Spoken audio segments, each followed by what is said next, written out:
എല്ലാവർക്കും ഹരിതം എഡ്യൂക്കേഷനിലേക്ക് സ്വാഗതം. ഇന്ന് നമ്മൾ പഠിക്കാൻ പോകുന്നത് കാരകാണ്. എന്താണ് കാരക് നമുക്ക് നോക്കിയാലോ. सपना या सर्वनाम का संबंध दूसरे शब्दों से जोड़ने वाले शब्दों को कारक कहते हैं. एक वाक्य में सपना को कोई रूप धारण करना पड़ता है. എന്താ പറയുന്നത്, നാമത്തെയോ സർവനാമത്തെയോ മറ്റ് വാക്കുകളുമായി കൂട്ടിച്ചേർക്കുന്ന ശബ്ദങ്ങളെയാണ് എന്ത് പറയുന്നത്, കാരക് എന്ന് പറയുന്നത് അല്ലേ. കാരക് ഒരു വാക്യത്തിൽ പല തരത്തിലാണ് നമ്മൾ ഉപയോഗിക്കുന്നത് അല്ലേ. ശ്രദ്ധിച്ച്, കാരകയ്ക്ക് 8 ഭേദം ഹോത്തെ ഹെ. എന്താ പറയുന്നത്, കാരകം 8 തരത്തിലുണ്ട്. ഏതൊക്കെയാണെന്ന് നോക്കിയാലോ നമുക്ക്. कर्ता कारक, कर्म कारक, करण कारक, संप्रदान कारक, संबंध कारक, अपादान कारक, अधिकरण कारक, संबोधन कारक.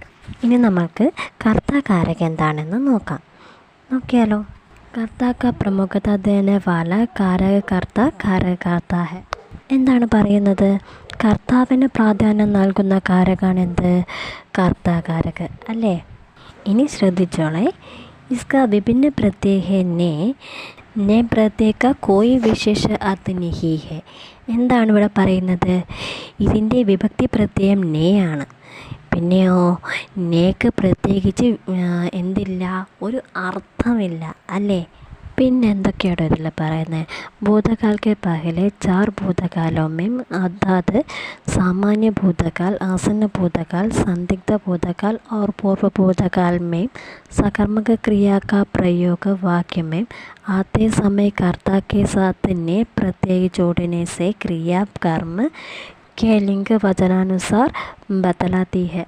എന്താണോ ഇവിടെ പറയുന്നത് നമുക്ക് നോക്കിയാലോ.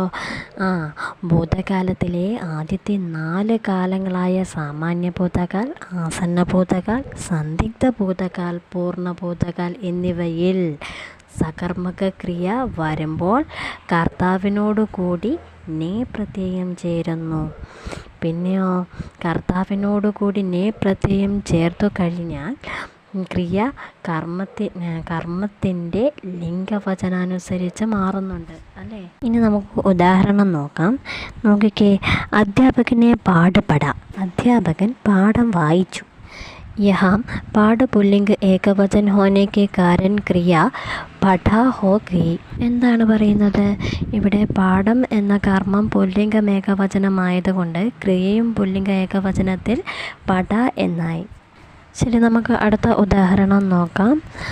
രാംനെ 5 സാഡിയാം ഖരീദി. എന്താണ്, രാമൻ 5 സാരികൾ വാങ്ങി. ഇവിടെ എന്താണ് കർമ്മം, സാഡിയാമാണ് അല്ലേ. സാഡിയാം എന്താണ്, സ്ത്രീലിംഗം ബഹുവചനമാണ്. അതുകൊണ്ട് തന്നെ ക്രിയയും സ്ത്രീലിംഗം ബഹുവചനമായിരിക്കുമല്ലോ അല്ലേ. എന്താണ് ക്രിയ, ഖരീദിയും.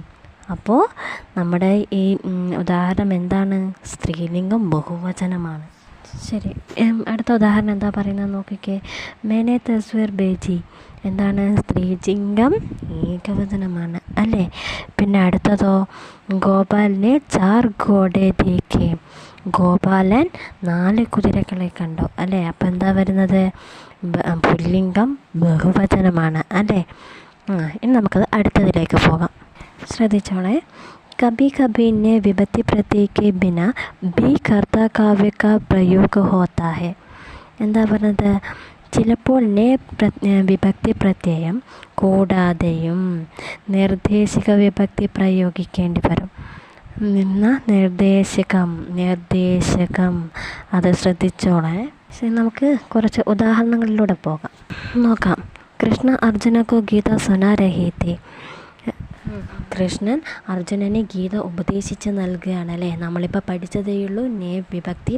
വിഭക്തി പ്രത്യയമായിട്ട് മാത്രമല്ല, ഉപദേശ വിഭക്തി പ്രത്യയമായും നമ്മൾ ഉപയോഗിക്കുന്നുണ്ട് അല്ലേ. നമുക്കിനി അടുത്ത 2 ഉദാഹരണം കൂടി നോക്കാം. അധ്യാപക വിദ്യാർത്ഥിയോ കോ പഠാ രഹേ തെ. ഇവിടെ അധ്യാപകൻ വിദ്യാർത്ഥികളെ പഠിപ്പിച്ചു കൊണ്ടിരിക്കുന്നു അല്ലേ. പിന്നെ അടുത്തതോ, യഹാം കൃഷ്ണ ഔർ അധ്യാപക് കർത്താ കാരക് ഹെ.